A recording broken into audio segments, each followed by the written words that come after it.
கோயம்பேடு எம்ஜிஆர் பேருந்து நிலையம் அடுத்த ஓராண்டு மட்டுமே செயல்படும் என்று திமுக அமைச்சர் சேகர் பாபு தெரிவித்திருப்பது ஒட்டுமொத்த பயணிகள் மற்றும் வணிகர்களிடையே பெரும் அதிர்ச்சியை ஏற்படுத்தியுள்ளது. ஆசியாவின் மிகப்பெரிய பேருந்து நிலையம் என பெயரெடுத்த கோயம்பேடு பேருந்து நிலையம் பயணிகளின் வசதிக்கேற்ப அமைந்துள்ளது.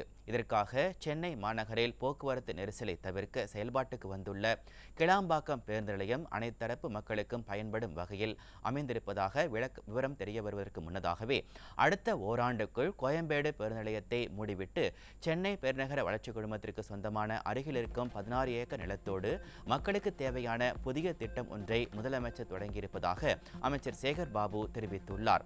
பல நூறு கோடி ரூபாய் செலவில் கட்டப்பட்ட பேருந்து நிலையத்தையே மாற்றும் அளவுக்கு விடியா அரசு துணிந்திருப்பது பயணிகள் மட்டுமின்றி கோயம்பேடு வியாபாரிகள் இடையே கடும் அதிருப்தியை ஏற்படுத்தியுள்ளது.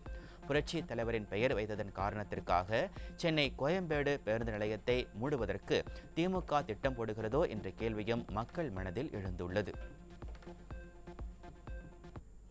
அரசு துணை மருத்துவர் மருந்தாளர்களுக்கு எழுத்துத் தேர்வு மற்றும் நேர்முகத் தேர்வு முடிவடைந்தும் இதுவரையில் பணி நியமன ஆணையை வழங்காமல் மருத்துவ பணியாளர் தேர்வாணையம் காலம் தாழ்த்துவதாக பாதிக்கப்பட்ட தேர்வர்கள் புகார் தெரிவித்துள்ளனர்.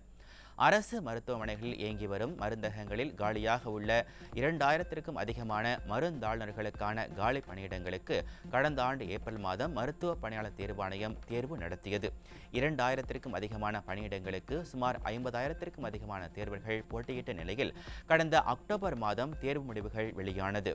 இதனையடுத்து நவம்பர் மாதம் நடைபெற்ற நேர்காணலில் தேர்வாகியவர்களுக்கு இதுவரை பணி ஆணை வழங்கப்படவில்லை என தேர்வர்கள் குற்றம் சாட்டியுள்ளனர்.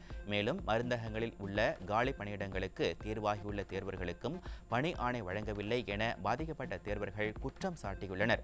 இதேபோல துணை மருந்தாளர்களுக்கு நடைபெற்ற எழுத்துத் தேர்வுக்கான முடிவுகளும் வெளியாகி இதுவரை பணி ஆணை வழங்காமல் மருத்துவ பணியாளர் தேர்வாணையம் காலம் தாழ்த்தி வருவதாகவும் துணை மருத்துவர்களுக்கான எழுத்துத் தேர்வில் வெற்றி பெற்று பணிக்கான காத்திருக்கும் தேர்வர்கள் வேதனை தெரிவித்துள்ளனர்.